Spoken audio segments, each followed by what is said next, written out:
ব্রাজিলের বিপক্ষে ম্যাচের শুরুতে একটি অদ্ভুত দৃশ্য দেখা গেল। কিক অফের পরপরে বলটি ইচ্ছা করে মাঠের বাইরে পাঠিয়ে দিল মরক্কো। তবে এটি কোনো ভুল ছিল না, এটি একটি পরিকল্পিত কৌশল যা ইউরোপিয়ান ফুটবলে অনেক দল এখন ব্যবহার করছে। এই কৌশলের মূল ধারণা হলো ম্যাচের শুরুতে প্রতিপক্ষকে বল দিয়ে দেওয়া এবং তারপর হাই প্রেস করা।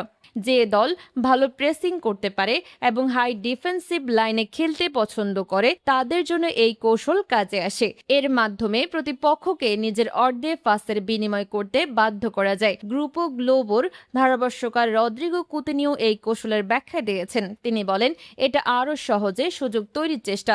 যদি আপনি টাইট ডিফেন্সের বিপক্ষে বল পায়ে রেখে খেলেন তাহলে 25 থেকে 30 মিটার জায়গায় 10 জন খেলোয়াড় এবং গোলরক্ষক থাকবে। সেখানে সুযোগ তৈরি করা অনেক কঠিন। যখন আপনি বল ছেড়ে দিয়ে প্রেস করতে থাকেন তখন একটা বিপরীত পরিস্থিতি তৈরি হয়। এই কৌশল পিএসজি এবং আর্সেনালের মতো বড় ক্লাবও ব্যবহার করে থাকে। তবে ব্রাজিলের বিপক্ষে মরক্কোর এই পরিকল্পনা পুরোপুরি কাজে আসেনি। ইভানেস খুব দ্রুত থ্রো ইন নেওয়ায় মরক্কোর আক্রমণ ভাগের খেলোয়াড়রা সেখানে পৌঁছাতে পারেননি। মার্কিনিওস বল সামনে পাঠিয়ে দেন এবং ওই পরিস্থিতি থেকে ব্রাজিলকে তেমন কোনো বিপদে পড়তে হয়নি।